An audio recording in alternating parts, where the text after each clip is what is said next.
Good morning, LinkedIn. I want to talk today to those of you who have a relationship with yourself through your pursuit of fitness, health, well-being that could use some tuning up. I was speaking with somebody else on LinkedIn yesterday about a guy named James Clear, and if you haven't heard of him, you should check him out. I first discovered James Clear, it must have been 8 or 10 years ago. It was quite a while ago. Maybe not 10, maybe 8. I'll figure it out and then I'll get back to you. When he had a blog, this is before he'd written his book, Atomic Habits. He had a blog, and he was at that time his blog was his sharing of his process of learning about habits. So he kind of made it clear to us, his readership, that his goal was to build a business, build a career as a speaker, as a motivator. He was really interested in this topic. And so he's out there reading and learning and then basically aggregating the information that he finds and sharing it with us. And one of the things that he talked about early on that really stuck with me, that I've used in so many different times and places in my life, is this notion of when starting a new habit, or when an old habit is, well, kind of saw that coming. I was hoping that wasn't going to happen, but oh well. It turned on my blinker too.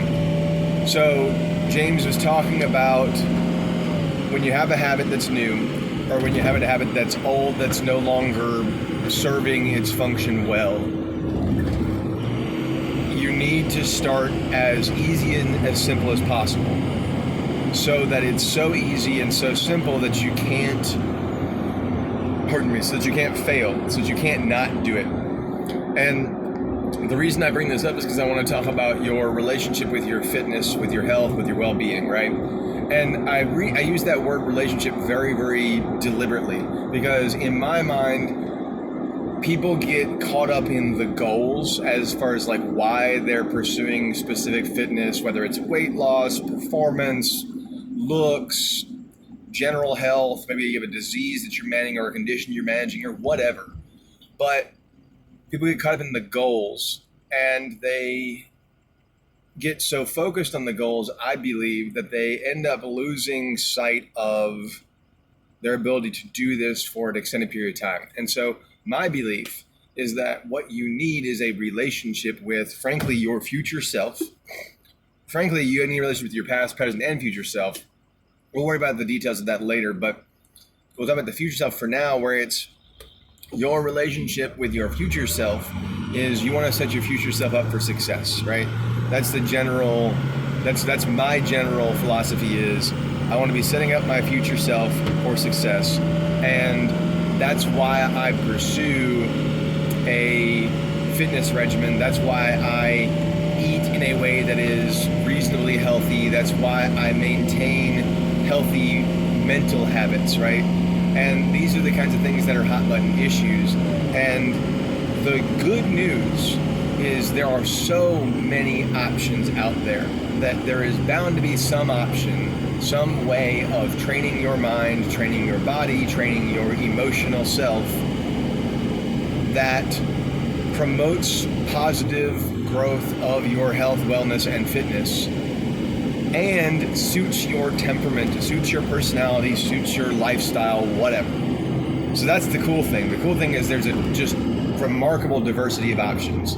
The bad thing is that, well, A, you have the paralysis by analysis issue of having too many options, but B, you have the challenge of being consistent over the long term. And I believe that the biggest thing that gets in the way of being successful over the long term is being too focused on what you're trying to accomplish and not focused enough on the relationship that you are engaging in with your present self and with your future self and with your past self.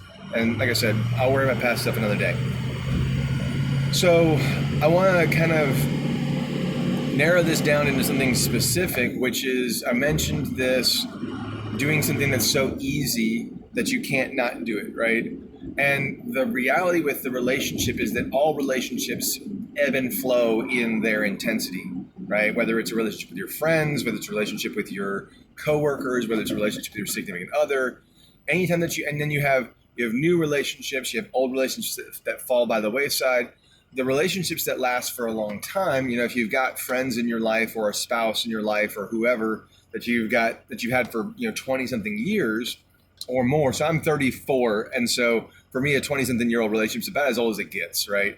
I had a childhood friend who I was friends with when I was about 5 years old, and I reconnected with him once in my 20s, and that was really cool, but it didn't really stick. So my oldest friends, I've been friends with since I was about, I think, 12 years old. So I've got some 22-year-old relationships, and we're still actually very, very close.